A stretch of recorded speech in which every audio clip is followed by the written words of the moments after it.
장기 투자의 진수를 보여드리겠습니다.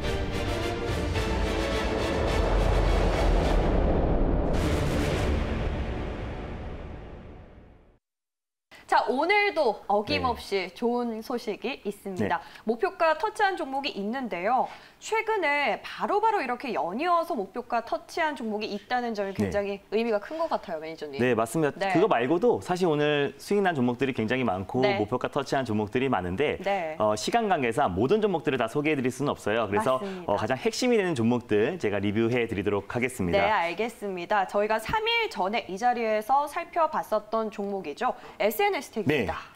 ISC가 지난주 금요일 날 말씀드려서 바로 목표가 터치했는데 후속주로 제가 EUV 가장 대표 종목인 SNS텍을 말씀을 드렸습니다. 이번 주 월요일 날 말씀드렸기 때문에 3일 만에 오늘도 급등 시세 10%, 오늘 하루만 10% 이상의 급등이 나왔어요. 그래서 1차 목표가를 제가 45,000원 라인대를 잡아드렸기 때문에 충분히 단기적으로 접근하신 분들은 한 16% 정도 수익을 챙기고 나오시면 좋을 것 같고요. 또 그리고 제가 항상 말씀드리죠. 1차 목표가를 말씀드렸던 45,000원을 여러분들이 2차 목표까지 바라봤을 때는 당연히 익절가를 잡고 대응하자라고 말씀드렸습니다. 그래서 SNS텍 같은 경우는 EUV용 블랭크 마스크를 개발하고 있는 기업인데 일본 의존도가 90% 이상, 한일 갈등 관련해서 수혜주가 될 수 있고 또 소부장 2.0 전략 발표에 가장 또 대표가 되는 종목이다라고 보시면 좋을 것 같아요. 그래서 이 종목은 단기적으로 바로 3일 만에 급등이 나왔지만은 그에 따라서 좀 중장기적인 관점에서 보셔도 좋다라고 말씀을 드렸었고 45,000원 라인대를 익절가 잡고 2차 목표가는 지난번에 제가 한번 말씀드렸다시피 5만 원 라인대를 2차 목표가로 잡고 대응하시면 좋을 것 같습니다. 모두 수익 축하드립니다. 네, 수익 정말로 축하드립니다. 자, 이 종목도 있었고요. 그리고 또 2차 목표가까지 터치를 한 종목이 있더라고요. 그렇다면 이 종목 ISC 같은 경우에는 3차까지도 이제 잡아봐야 하는 건가요? 맞습니다. 그래서 ISC는 지난주 금요일 날 말씀드리자마자 이틀 만에 바로 1차 목표가 10% 이상을 돌파했고요. 또 2차 목표가인 20% 가까이 돌파를 했기 때문에 다시 한번 오늘 이 자리에서 3차 목표가를 설정해 드리도록 하겠습니다. 일단 ISC 같은 경우는 대표적인 최종 테스트 관련 종목이다라고 말씀을 드렸었고 비메모리 또 반도체뿐만 아니라 계속해서 수요 물량 또 그리고 물량이 소진되고 있기 때문에 소모성 부품이기 때문에 그에 따라서 실적은 바로바로 뒷받침되는 종목이다라고 제가 말씀을 드렸어요. 그래서 뭐 삼성전자 실적이라든지 삼성전자에서 뭐 비메모리 반도체 투자 확대 얘기가 나왔을 때 그에 따라서 직접적으로 수혜가 받는 직접적인 수혜 종목이다라고 말씀을 드렸습니다. 자, 그래서 2차 목표가로 말씀드렸던 22,000원까지 지금 돌파한 상태고 22,000원 위에서 안정적인 흐름을 지금 보여주고 있습니다. 그래서 3차 목표가인 24,000원을 다시 한번 설정해 드릴게요. 전고점 라인대가 23,600원인데 24,000원까지 제가 3차 목표가를 잡고 대응하시면 좋을 것 같고 당연히 지금 뭐 단기적으로 접근하신 분들은 수익을 챙기시면 되고요. 당연히 22,000원 라인대를 익절가로 설정하시고 목표가는 다시 한번 24,000원 상향해서 수익률 극대화 전략을 취하시면 좋을 것 같습니다. 모두 수익 축하드립니다. 네, 알겠습니다. 자, 이렇게 해서 2차 목표가는 22,000원이었는데 터치하신 분들은 3차까지 24,000원까지 갖고 가보셔도 좋겠습니다. 자, 이제 목표가 터치한 종목을 살펴봤고요. 어제 장에서 저희가 또 짚어드렸던 종목을 리뷰를 한번 해봐야 될 텐데 어제도 저희가 두 가지 섹터의 그 안에서 종목들 굉장히 탄탄한 종목이 많았어요. 일단 정치 인물주 그 안에서 실적까지 받쳐주는 덕성이라는 종목이었습니다. 한번 리뷰를 한번 확인해 볼게요. 네, 맞습니다. 일단 뭐 덕성 같은 경우는 제가 여러 차례 달릴까 말까 코너를 통해서 설명을 드렸던 종목이고 말씀드릴 때마다 다 목표가를 바로바로 터치했던 종목이기도 해요. 그래서 지난번에 이재명 경기도지사 에이텍이라는 종목이 하루 만에 목표가 터치하면서 후속주로 제가 윤석열 검찰총장 관련 종목인 덕성을 오랜만에 가져왔습니다. 2분기 실적 발표를 아직 안 했는데요. 실적도 탄탄한 2015년부터 쿠션 퍼프 사업을 확대하면서 중국에도 매출이 계속해서 확대하고 있고요. 그래서 사실상 중국 소비주이기도 합니다. 그래서 실적이 뒷받침되는 정치 인물주다라고 보시면 좋을 것 같고 지금 뭐 보합권 내에서 아주 안정적인 흐름 보여주고 있어요. 뭐 장중에는 2~3% 정도의 반등이 나오기도 했지만 아주 안정적인 흐름 보여주고 있으니까 전일과 목표가 손절가 그대로입니다. 1차 목표가 제가 5,200원을 말씀을 드렸었고요. 그리고 2차 목표가는 5,800원을 제가 설정을 해드렸습니다. 손절 라인 때는 4,200원 라인 때까지 잡아드렸는데 정치 인물주 특성상 좀 변동성은 나올 수 있으니까 당연히 좀 분할 매수의 관점으로 접근하시면 더욱더 안정적이고 큰 수익을 챙길 수 있을 것이다 라고 제가 말씀을 드렸으니까 당연히 홀딩 관점으로 접근하시면 좋을 것 같습니다. 네, 홀딩 관점으로 잘 잡아서 끝까지 한번 끌고 가보시고요.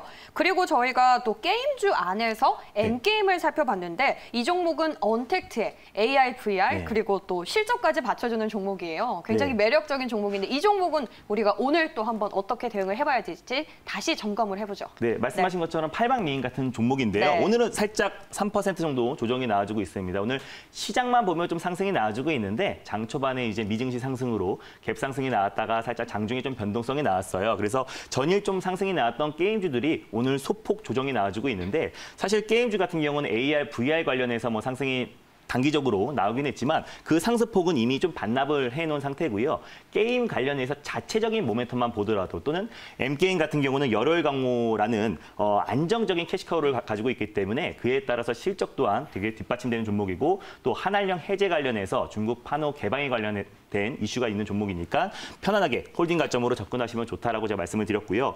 어제 목표가로 설정해드렸던 6,200원 라인대 1차 목표가고요. 2차 목표가는 제가 7,000원 라인대를 제가 설정을 해드렸습니다. 손절 라인대는 5,000원 라인대까지 어느 정도 중장기적인 관점에서 보셔도 좋다라고 제가 설명을 드렸었는데 5,000원 라인대까지도 분할 매수의 관점으로 접근하시고 당연히 홀딩 관점으로 접근하시면 좋을 것 같습니다. 네, 1차 목표가 6,200원, 2차는 7,000원, 그리고 손절가는 5,000원까지 잡아봤습니다. 자, 이렇게 해서 가격 전략 유심하게 기억을 해주시고요. 이번엔 이제 본격적으로 우리 달릴까 말까를 한번 시작을 해볼 텐데 오늘 굉장히 또 올라가는 테마들이 많더라고요. 네, 맞습니다. 첫 번째 볼 섹터는 무엇일까요? 오늘 뭐 누가 뭐라 해도 오늘 시장의 중심은 진단키트 관련 섹터들이 시장을 주도하고 있습니다. 그래서 관련 종목들이 일제히 다 급등이 나오고 있는데요. 그래서 시청자분들도 굉장히 궁금하시다는 생각이 들어서 첫 번째 섹터로 가져왔습니다. 바로 진단키트 섹터입니다. 진단키트 섹터. 오늘 굉장히 많은 종목들이 이미 급등을 하고 있는데 이 종목 과연 오늘 달려야 할지 말아야 할지 타이밍 한번 체크해보죠. 달릴까요? 말까요? 달릴까 말까? 매니저님의 선택은? 네, 지금도 달려야 됩니다. 지금도 달리자라고 주셨습니다. 많은 종목들이 이미 갔기 때문에 그렇다면 그 안에서 좀 덜 간 종목을 공략을 해봐야겠죠? 네, 일단 뭐 달리자고 말해가지고 모든 진단키트 종목들이 급등하고 있는데 우리가 추격 매수하자라는 관점에서 달리자라고 말씀드린 건 아니고요. 아직 출발하지 못한 진단키트 관련 종목들이 굉장히 많다라는 관점에서 또 그리고 진단키트 관련해서 2분기 실적이 다 최대 실적이 나와주고 있잖아요. 그리고 또 6월부터 다시 한번 확진자가 증가폭이 늘어나면서 오히려 또 3분기까지도 계속해서 진단키트 수요는 증가할 수 있다고 판단됩니다. 그래서 2분기 아직까지 실적이 발표되지 않은 진단키트 관련 종목들 그리고 또 실질적인 수혜주를 소개해 주고자 달리자라고 말씀을 드렸습니다. 네, 알겠습니다. 지금 화면에서 보시듯이 굉장히 많은 종목들이 이미 급등세가 나오고 있어요. 그런데 그 안에서 2분기 실적이 아직 좀 발표가 덜 된 종목 무엇일까요? 일단 제가 첫 번째로 소개해드릴 종목은요. 제가 말씀을 드리면 이 종목이 진단키트 관련 종목이었어라고 의아해하시는 분들이 분명히 계실 것 같아요. 네, 그래서 첫 번째 종목은요. 바로 파미셀입니다. 파미셀을 진단키트 주로 꼽아주셨는데 대장일까요? 대안일까요? 일단 진단키트 관련해서는 오늘 같은 경우는 이제 수엔텍이라든지 또 그리고 뭐 EDGC, 뭐 랩지노미스 이런 관련 종목들이 좀 급등이 나와주고 있는데 뭐 파미셀 또한 사실상 뭐 진단키트 관련해서 뭐 대안이 될 수 있겠지만 실질적인 코로나19 전체적인 큰 틀에 봤을 때는 가장 대장주가 될 수 있는 충분한 종목이다라고 보여집니다. 코로나19 안에서는 대장이지만 오늘장에서는 대안으로 꼽아주셨다. 이렇게 정리를 좀 해보겠습니다. 자, 그렇다면 파미셀 현재 어느 정도 구간에서 움직이고 있는지 22,550원 선 지나가고 있고요. 오늘장에서 외국인 수급도 유입이 되고 있는 상황입니다.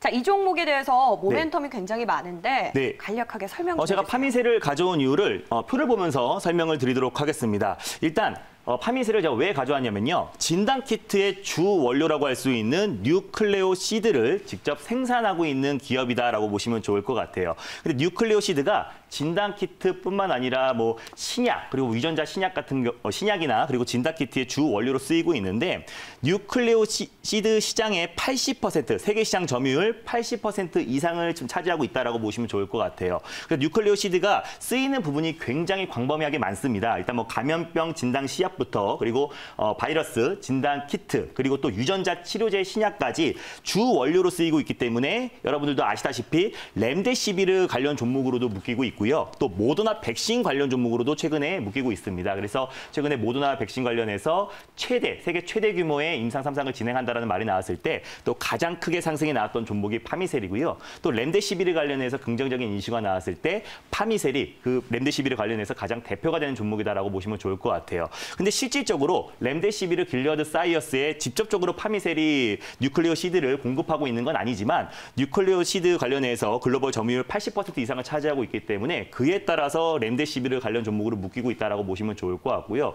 또 모더나 백신 관련해서 또 긍정적인 이슈가 나왔을 때 그에 따라서 파미셀은 또 크게 상승이 나올 수 있고 당연히 80% 이상의 점유율로 진단키트, 뉴클리오 시드의 주 원료인 뉴클리오 시드를 공급하고 있고 유럽이나 미국에 공급하고 있기 때문에 그에 따라서 당연히 2분기 최대 실적은 당연하다라고 좀 판단이 되고 있기 때문에 아직까지 실적 발표가 되지 않았고요. 또 2분기 사상 최대 실적이 예상되고 있기 때문에 그에 따른 모멘텀은 계속해서 지속될 수 있고 또 치료제, 백신 관련해서도 뉴클리오 시드가 계속해서 생산이 되고 수요가 증가하고 있기 때문에 그에 따른 모멘텀은 오히려 코로나19 테마성으로 봤을 때는 가장 또 대표가 되는 종목 중에 한 종목이다라고 보시면 좋을 것 같습니다.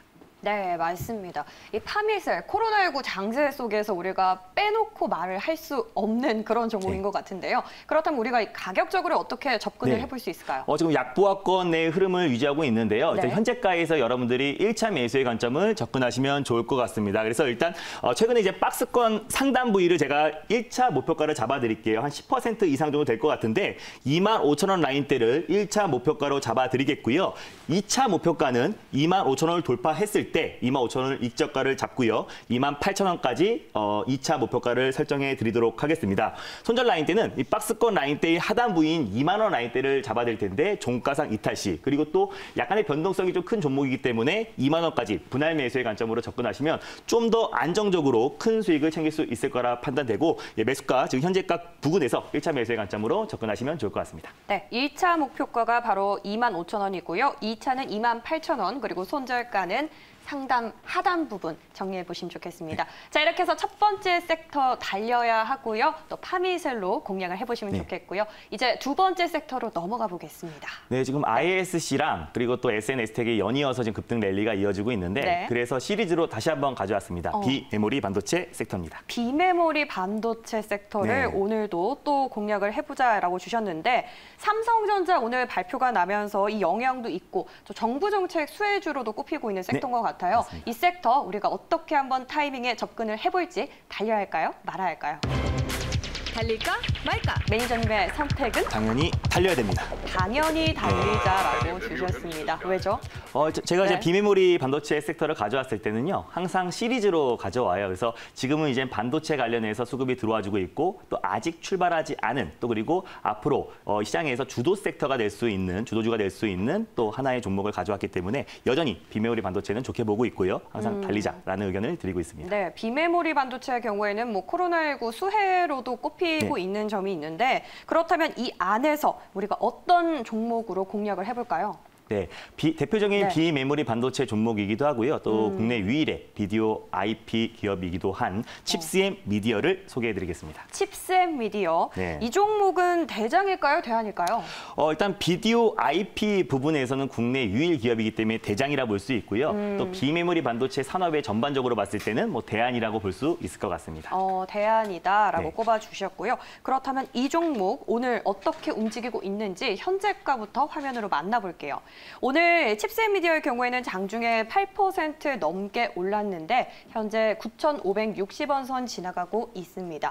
자, 이 종목은 우리가 간단하게 또 재료를 짚고 넘어가 봐야겠죠. 네, 칩스앤미디어는요. 세계 3위의 반도체 비디오 IP 전문 기업이다라고 보시면 좋을 것 같아요. 국내 유일하게 비디오 IP를 생산하고 있는 기업이다라고 보시면 좋을 것 같은데 비디오 IP는 영상을 녹화하거나 재생하는 기능이다라고 보시면 좋을 것 같은데 쓰이는 부분이 너무나 많습니다. 뭐 자율주행뿐만 아니라 이번에 현 정부가 지금 규제를 완화해 주려고 하는 AR, VR 부분을 쓰이고 있고요. 또 뭐 반도체, 비메모리 반도체, 또 그리고 각종 전자제품에 계속해서 수요가 증가하고 있기 때문에 어떻게 보면 자율주행 관련 종목으로도 묶이고 있고요. 또 비메모리 반도체, 또 그리고 여러 가지 AR, VR, 또 그에 따라서 수혜주로도 묶이고 있는 여러 가지 다채로운 모멘텀이 있는 종목이다라고 보시면 좋을 것 같습니다. 약간 팔색조 같은 매력이 있는 종목인데 이 종목은 우리가 가격적으로 어떻게 대응을 해볼까요? 가격 조항 지금 현재가 기준에서 여러분들이 이제 매수를 하시면 좋을 것 같고요. 딱 전고점 라인 때까지 일단 1차 목표가를 설정해 드릴게요. 전고점 라인대인 1,400원 라인대를 우리가 이제 1차 목표가로 설정을 하고 대응하시면 좋을 것 같고요. 손절 라인대는 8,400원 라인대를 말씀드리겠습니다. 이 박스권 라인대 하단 부위를 제가 항상 손절 라인대를 잡아드리고 있고 그 라인대까지는 분할 매수의 관점으로 접근해도 된다라고 말씀을 드렸었고요. 2차 목표가 제가 1,400원 라인대를 돌파했을 때 2차 목표가는 11,500원 라인대를 잡고 설정하시고 대응하시면 좋을 것 같습니다. 네, 1차 목표가는 전고점 라인대로 잡아주셔서 1,400원 나왔고요. 손절가는 8,400원으로 네. 정리해 보시면 좋겠습니다. 자, 이렇게 해서 오늘도 두 가지 섹터와 함께 그 안에서 공략주까지 살펴봤는데 매번 마지막 멘트를 할 때면 아쉬워요. 네. 어떻게 할까요? 아쉬워할 필요가 없습니다. 장 끝나고요. 네. MBN골드 사이트에서 오후 4시에 제가 장마감 방송을 바로 이어서 할 거예요. 제가 전일에도 진단키트 관련해서 아직 출발하지 않은 종목이 있다고 하면서 수젠텍을 제가 콕 집어드렸는데 오늘도 마찬가지입니다. 오늘 수젠텍은 상한가를 들어갔고요. 또 계속해서 진단키트 관련 종목들이 아직 출발하지 않은 종목들이 굉장히 많습니다. 그래서 오늘 장마감 방송에서 그 종목들에 대해서 자세하게 설명드릴 테니까 많은 참여 바라고요. 매일 아침에 시황 전략도 보내드리고 있어요. 샵 2034 김준호로 문자 보내시면 링크 타고 들어오시면 저와 친구가 될 수 있습니다. 그래서 매일 아침에 시황 전략도 받아보시고요. 유튜브 영상도 참고하시고 주식 투자 하셨으면 좋겠습니다. 네, 김준호 매니저와 함께 성공 투자 해보시면 좋겠습니다. 자, 오늘 저희가 준비한 순서 여기까지고요. 저희는 다음 이 시간에 다시 돌아오겠습니다. 달릴까? 말까?